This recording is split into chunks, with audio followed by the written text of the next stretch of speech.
utilização. E aí, o que a gente pode pensar com relação a isso? De serviço, já dá a ideia de um aspecto funcional. Imagine que a gente dimensiona. A gente não quer que junte água, porque juntar água significa o quê? Da infiltração, acarreta uma série de problemas que a gente não deseja para a estrutura. Então, o fato dela juntar água em uma determinada região da estrutura já está demonstrando o quê? Que ela atingiu um limite de serviço. Ela não está desempenhando aquela função para a qual foi planejada, certo? Quer ver um outro exemplo? Imagine que você está passando numa passarela metálica, certo? E você sente um desconforto porque ela vibra muito. Veja bem, a passarela foi feita para as pessoas andarem de maneira confortável. A partir do momento que você passa e você não se sente confortável, ela não está apresentando a funcionalidade desejada. Em algum aspecto, o dimensionamento pecou e aquele serviço dela não está sendo realizado de maneira adequada, ok? Quer ver um outro exemplo? Você chega, imagine que pessoas que não são da área de engenharia chegam na garagem de um prédio, seja metálico, seja de concreto, seja de madeira, qualquer material. E você vê uma série de danos ou pequenas fissuras em alguns pilares. Obviamente, você sabe que aquilo ali não vai cair, porque você é da área, certo? Você está quase sendo engenheiro já. Muito embora outras pessoas que não são da área vão se sentir, no mínimo, preocupadas. Por quê? Você está numa região onde a carga é muito grande e vê elementos estruturais apresentando fissura, isso quer dizer o quê? Que o prédio apresenta, no mínimo, um desconforto visual para o usuário. Então, apresentou qualquer tipo de desconforto, ele está atingindo ali o seu estado limite de serviço. Então, como vocês podem ver, o estado limite de serviço está relacionado às exigências funcionais e de durabilidade da estrutura. Então, o que é que isso leva a gente a pensar? E, por exemplo, quando eu vou pensar do ponto de vista das cargas que a gente está associando ao projeto, você tem que pensar nos limites que devem ser respeitados na hora do dimensionamento. E são esses dois, certo? Então, esses estados limites devem respeitar ainda, que é já no segundo slide, aí que vocês podem ver, a seguinte problemática. Só um minutinho que eu estou abrindo aqui o arquivo. A seguinte problemática. Eu estou colocando aí na tela para vocês os estados limites.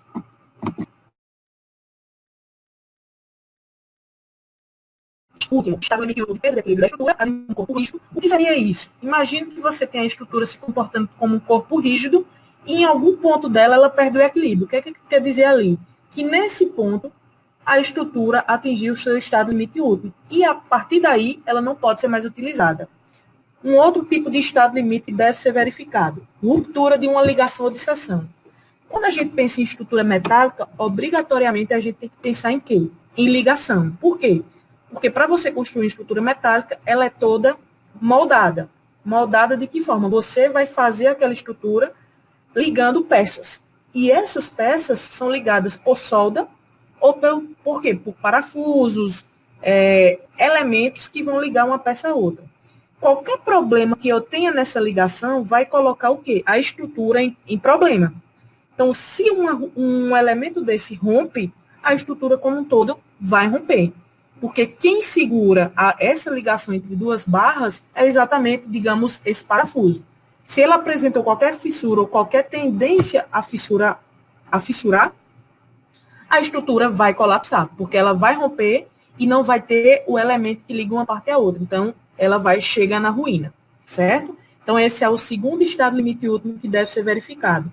E o terceiro estado limite último é a instabilidade em regime elástico. E aí eu pergunto a vocês, podem me responder aí pelo texto. O que seria isso? Qual a ideia dessa instabilidade em regime elástico? Pense aí um pouquinho para a gente analisar o que seria isso.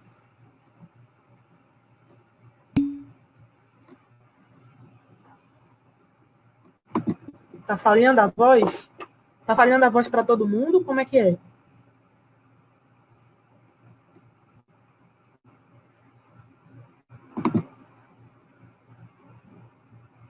Como é que tá, pessoal? Tá falando lá para todo mundo, não? Oi? Estão me ouvindo? Tá ok, Maurício?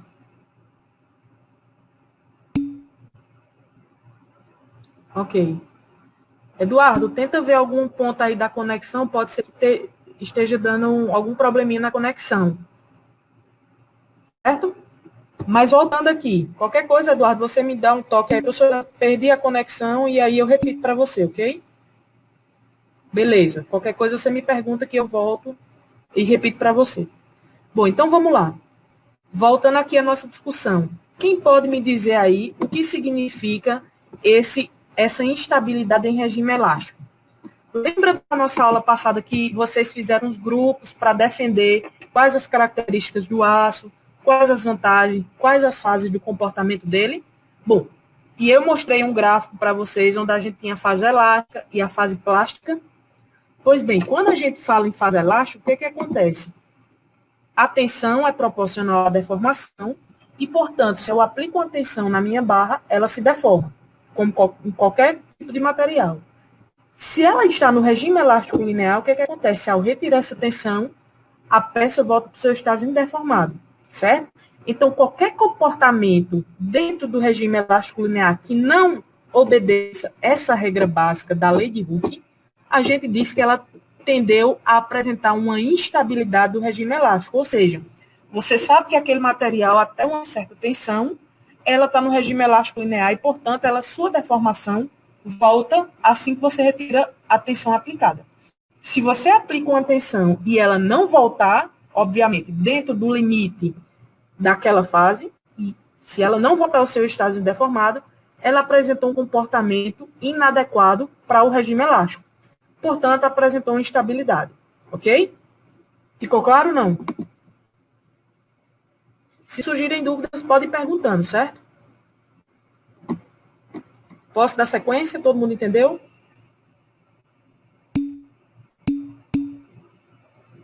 Beleza. Então, vamos dando sequência.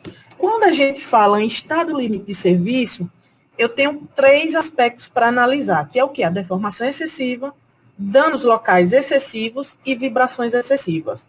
Observe que eu estou falando de deformação excessiva. Alguém pode falar, mas professora, deformação excessiva pode levar ao colapso? Pode.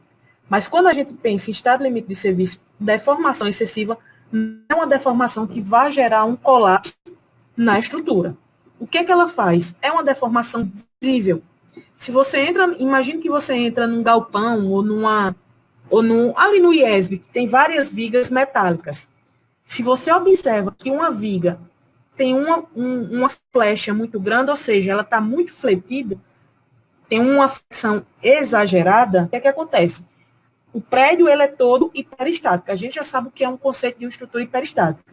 Então, uma viga em deformação excessiva não vai colocar o prédio em colapso, mas ela está em desacordo para o qual foi planejada.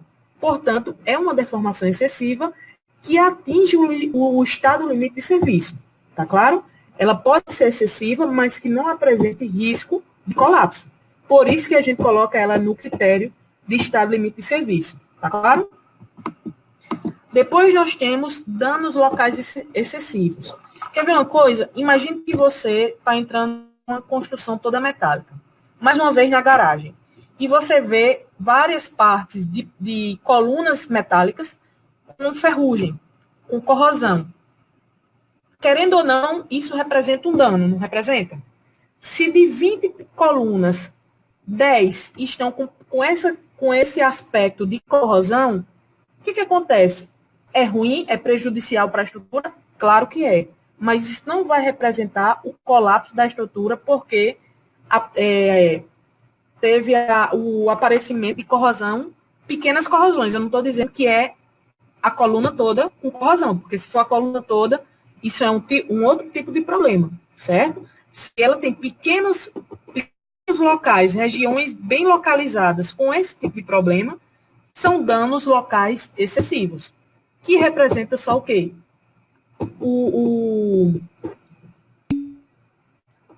De modo que ela atingiu o estado limite de serviço, mas não o estado limite de outro, ok?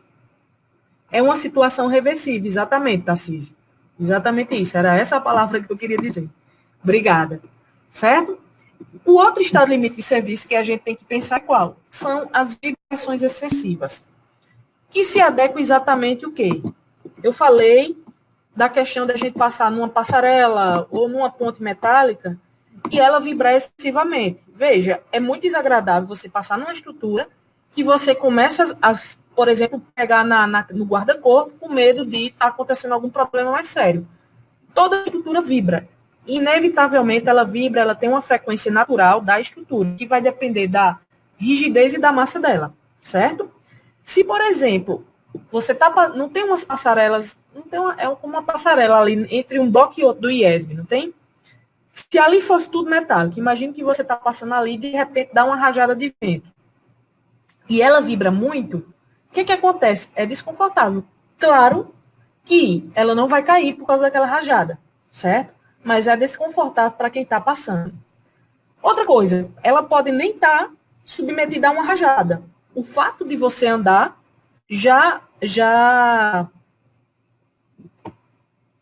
como é que eu diria? Já provoca essa vibração natural. Então, o que acontece? Ela foi projetada, isso quer dizer o quê? Que a rigidez dela está baixa. Ou seja, ela está uma estrutura muito flexível a ponto de uma pessoa passar e ela vibrar. E eu não vou longe com isso que eu estou falando, não. Por exemplo, eu estudei em uma universidade que tinha uma passarela, óbvio que não era não era metálica, era de concreto, mas que ao passar 3 estudantes na passarela, ou um que seja, ela já apresentava vibrações verticais a ponto da gente visualizar essa vibração. Obviamente foi uma passarela projetada para estudar essa questão da vibração, mas muito embora é desconfortável, certo? Então ela é uma estrutura que o estado limite de serviço dela foi atingida com quase nada, certo? Então, esses 3 critérios devem ser observados, sobretudo, quando a gente pensa no carregamento. E de que modo a gente pode linkar isso com carregamento? Quais são os tipos de carregamento que a gente pode ter na estrutura? Quem pode me dizer alguma coisa aí? Pode escrever. Enquanto vocês dizem, eu vou só pegar aqui meu mouse, tá? Só um pouquinho.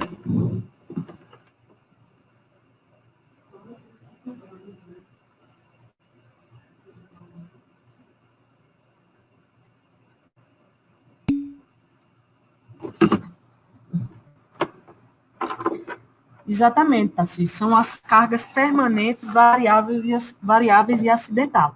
O que seria essa permanente? Imagine que vocês estão num galpão, num prédio aí de 3 pavimentos que seja, um prédio voltado para, por exemplo, prédio garagem, certo? O que seria uma carga permanente?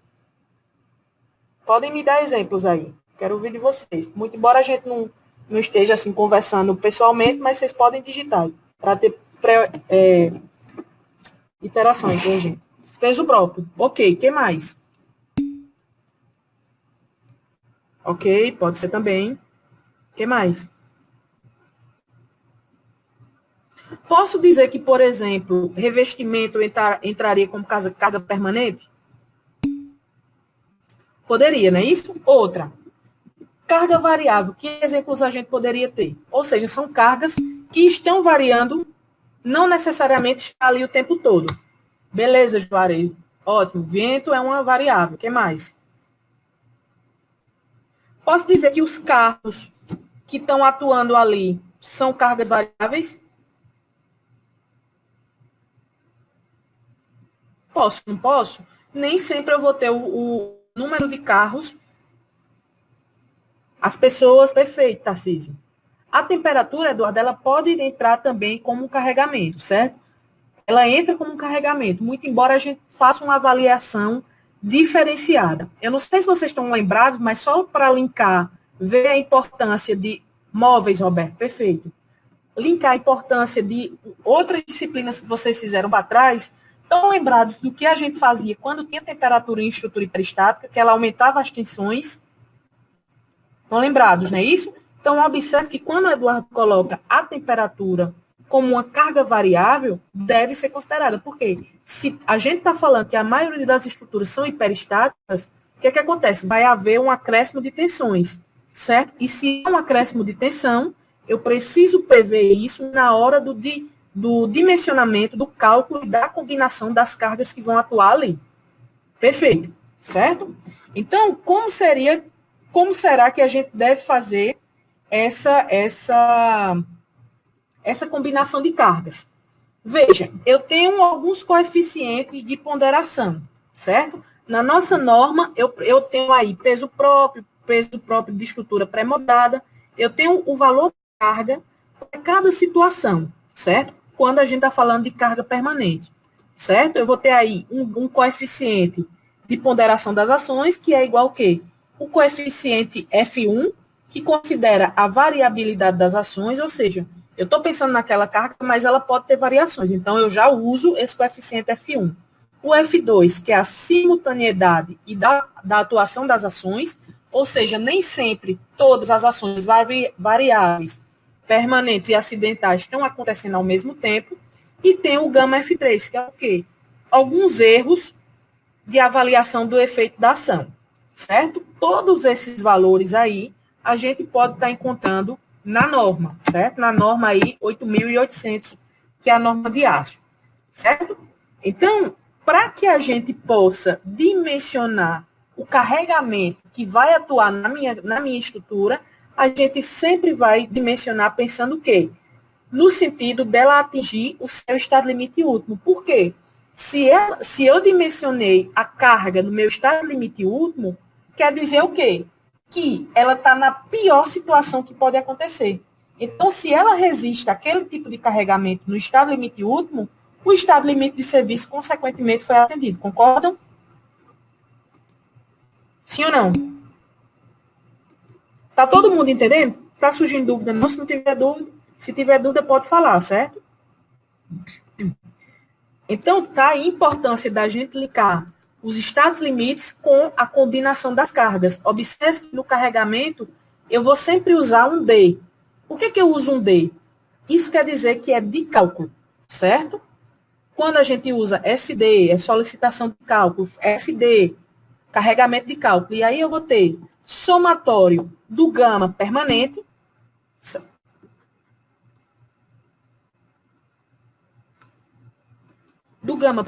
certo? Mais uma ponderação da carga acidental, certo? Que é o FQ, certo? A variável, desculpe.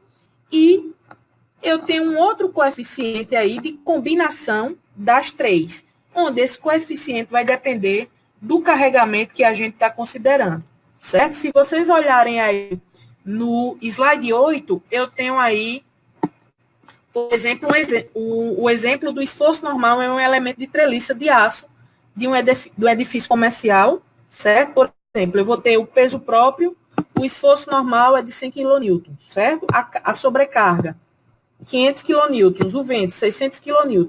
Quais os coeficientes que eu vou estar utilizando para ponderação? Estou aí, gama G 1,25, gama Q 1,5, gama Q do vento 1,4. De onde que eu tiro isso? Tiro lá da norma, certo? Se vocês observarem lá na norma, eu tenho todos esses coeficientes. Só vai depender do tipo de carregamento que eu estou considerando, qual o tipo de estrutura que eu estou dimensionando, ok? E eu consigo fechar tudo em uma formulação só, de modo que eu vou ter o carregamento total, que é esse FD aí, ok? No meu slide 7, certo? Então, para a combinação total, eu vou ter o seguinte, 1,25. Juarez, eu coloquei no black, no slide 8. Você está com o arquivo aberto?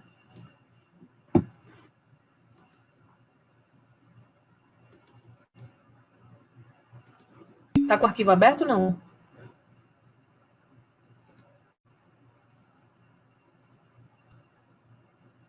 Não está no material de apoio? Deixa eu colocar de novo, então. Tá o nome videoaula. É o arquivo da videoaula. Vê se consegue abrir.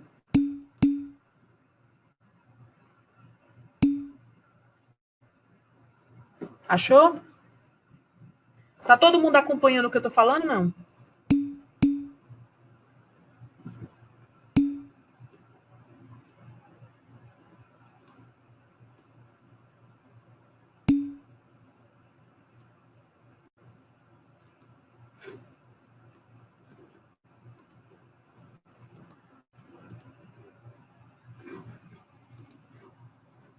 Só tem 6 páginas, é porque o slide tem 2 slides em cada página. É isso, Eduardo. Tem 2 slides em cada página, certo? Aí é no, por exemplo, se eu estou olhando o slide 8, é na página 4, ok? Aí é o exemplo da combinação, certo? Se vocês olharem na planilha, no slide 10, ou seja, na página 5, vocês vão ter aí peso próprio, 1,25, certo? Eu tenho todos os tipos de carregamento. Achou aí? Beleza, então. Então, vamos dando sequência. Então, nesse meu slide 8, eu tenho aí todo o exemplo de como que eu vou fazer essa combinação. O peso próprio, a gente consegue determinar, não é isso? Ou seja, vai ser o gama do aço, no nosso caso, multiplicado pelas dimensões, não é isso? Eu vou ter o peso próprio. De ponderação aí de 1,25. Por que 1,25? Porque é exatamente nessa tabela aí do slide 10, o que ele diz, o gama do peso próprio, de estruturas metálicas, ok? Certo? Então, voltando lá. Aí eu tenho depois carga acidental, certo? Que é 1,5 coeficiente de ponderação. Se a gente for lá na planilha, eu vou ter 1,5 para carga acidental, ok? E, por fim, se eu for pensar na carga do vento, eu tenho um coeficiente aí de ponderação de 1,4, certo? Deixa eu olhar aqui na planilha para mostrar para vocês exatamente onde ele se encontra. Tá? Ação do vento, no slide 6. Tá? Vocês têm ação do vento aí, certo? 1,4. Certinho? Então, o que é que eu faço? Vou combinar em todas as situações isso aí. Ok?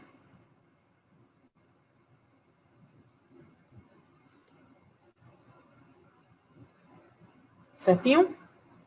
O outro slide, o que é que me coloca? O outro exemplo, o que é que coloca aí? Eu vou ter, se eu tiver carga permanente atuando no outro sentido, por exemplo, da sobrecarga e do vento. Obviamente, eu vou só o quê? Usar o sinal contrário, certo? E aí, claro, que a combinação vai ter um valor menor. E aí, qual é o critério de escolha do carregamento total? O carregamento que der o maior valor. Porque se atende ao estado limite útil, vai atender ao estado limite de serviço. Certinho? Sugiro que vocês peguem a norma, certo? Para ir acompanhando essa tabela completa, porque no slide eu botei só um recorte do que eu estava colocando. Lá vocês vão ver que tem várias cargas para várias situações, certo? Então, olhem a norma para que vocês possam ir se acostumando com isso aí. Afinal de contas, a norma é o material que vocês vão ter como profissionais, certo? Vai estar sempre perto de vocês para dimensionar qualquer tipo de estrutura, ok? Dúvida, gente?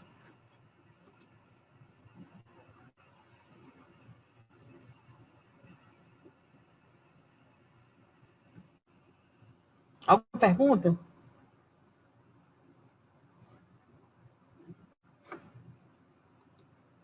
Qual slide, Hilton? É porque eu não estou conseguindo ficar passando o slide por... Só um pouquinho, que eu estou tentando aqui, tá? Só um pouquinho, gente.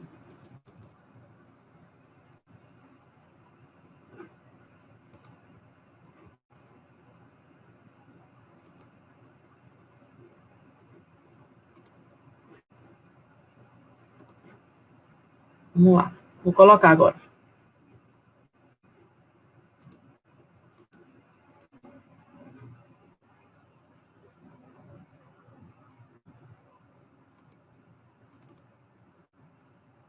Esse aí? Essa é a fórmula aí para você ter a combinação de todos os carregamentos.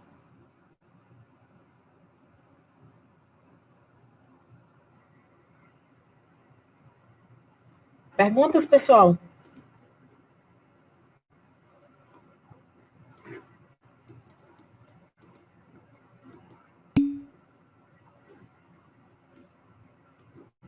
Tranquilo, Juarez? Perfeito.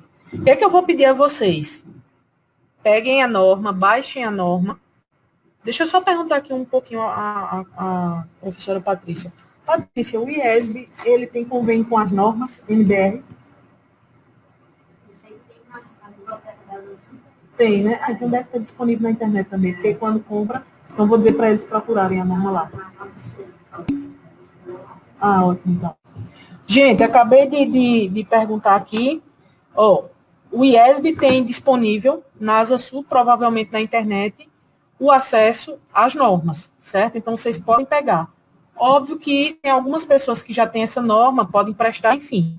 Só quero que vocês acessem a norma para irem se familiarizando com essa questão da combinação da carga. Por quê? O primeiro passo, qualquer dimensionamento estrutural que a gente vai fazer, a regra básica é majorar os esforços, ou seja, eu tenho um valor de carga, eu vou aplicar um coeficiente, que é exatamente isso que a gente está vendo, para aumentar o valor da carga, e minorar a resistência da estrutura. O que é que isso quer dizer? Professor, eu estou aplicando 2 coeficientes de segurança, basicamente. Porque você tem uma carga, mas você vai aumentar o valor dessa carga. Mesmo que em uma pequena porcentagem, mas você vai aumentar.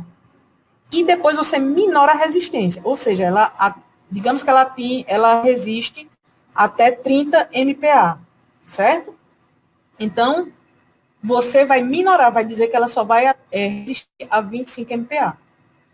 Certo? Então, a gente majora os esforços e minora a resistência. Então, o primeiro passo que a gente deu agora foi majorar os esforços. O segundo passo é minorar a resistência da estrutura e partir para o dimensionamento. Como é que a gente vai ver esse dimensionamento?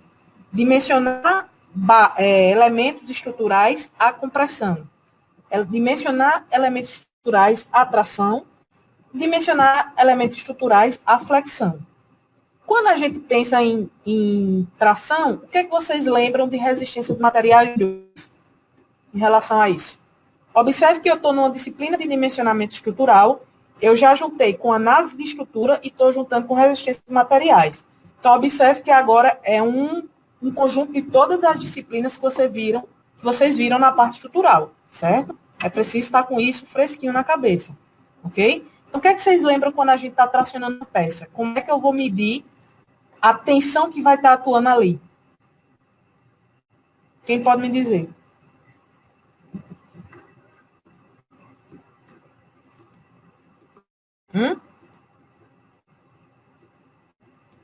É o quê? Força sobre área, não é isso?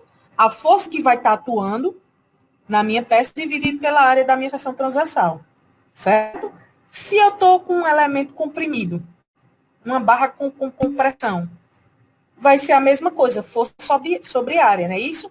Só que é uma coluna, eu vou ter que pensar no seguinte aspecto. Estão lembrados do conceito de flambagem? Tudo isso de resistência de materiais. Pois bem, a peça comprimida, além dessa questão de força sobre área, a gente vai ter que pensar numa carga crítica para que a estrutura não venha, a coluna não venha a flambar, certo? Então, a minha carga crítica vai ser determinada por essa força que a gente aprendeu a calcular agora e levando em consideração a vinculação da coluna.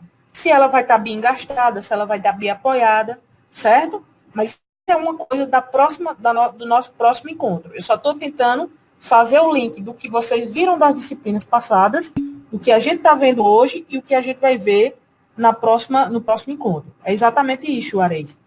Se ele está bem apoiado, 0,5 se ele está só engastado, certo? Ou bem apoiado, bem engastado, desculpe, certo? São esses valores mesmo. Então, o valor da carga crítica da barra vai depender disso aí. Não só da questão força sobre área, como é no caso da tração. Ok? E, por fim, vai ser o quê? A tensão de flexão. Como é que a gente verifica a tensão de flexão? Como é que a gente verifica a tensão de flexão? Eu posso ter flexão composta e flexão simples, não é isso? Como é a flexão composta? Quando eu tenho a atuação de uma força normal e de momentos, não é isso? Se a flexão é simples, só está atuando ali o momento, tá? Então, o que é que eu vou pedir a vocês? Revisem um pouquinho isso aí, para o próximo encontro estar com isso na cabeça direitinho, que é o próximo passo da nossa disciplina. Ok? Alguma pergunta, gente?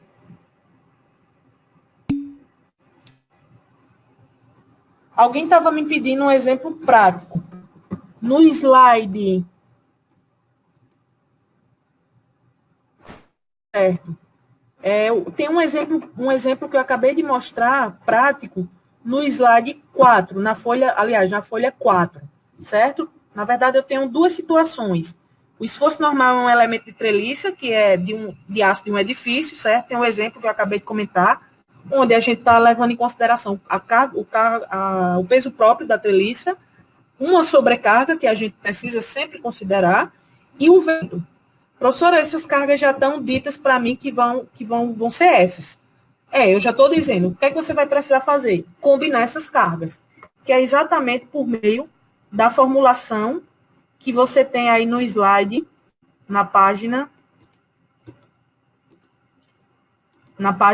4, certo? Eu tenho a minha fórmula aí, e esses coeficientes vão depender da situação que você está tentando projetar.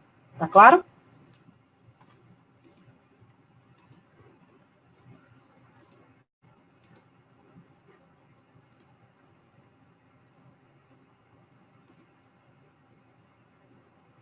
Peraí que agora eu estou procurando como é que eu volto para o bate-papo geral, a de todos. Achei. Gente, então era esse fechamento foi esse fechamento que faltou passar para vocês naquele dia que eu não estava bem. Certo? Mais uma vez eu peço desculpa por não ter terminado a aula, mas de fato eu estava com dor de cabeça muito forte, certo? Mas era exatamente essa contextualização entre estados limites de serviço, último e como a gente dimensiona o carregamento, certo? O número da norma é 8.800.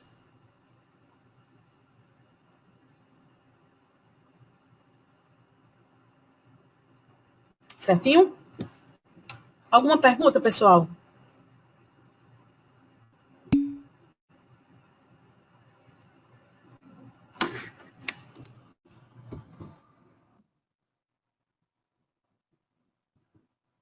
Um pouquinho, tá? Que eu já.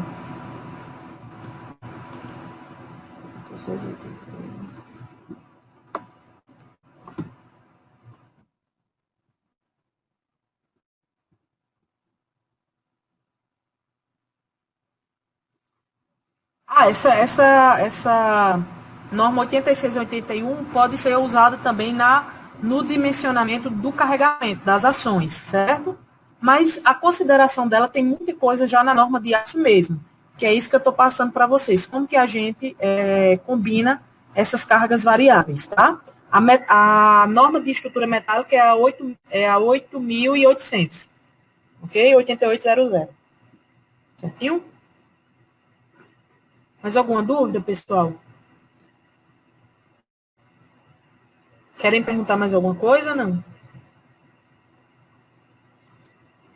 Bom, nesse próximo sábado temos outro encontro, certo? E aí a gente já vai para o próximo passo, que já é esse dimensionamento das estruturas submetidas à atração, ok?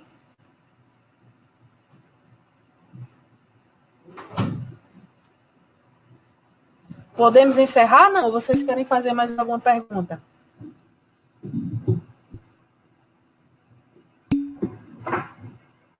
Então, mais uma vez, agradeço a presença. Vamos ter sim, Tarcísio. Vamos ter sim. Certo? Bom, então, agradeço mais uma vez a presença de todos. Peço desculpa por não ter conseguido ontem, mas foi questão de ligação entre a internet e o Black aqui, certo?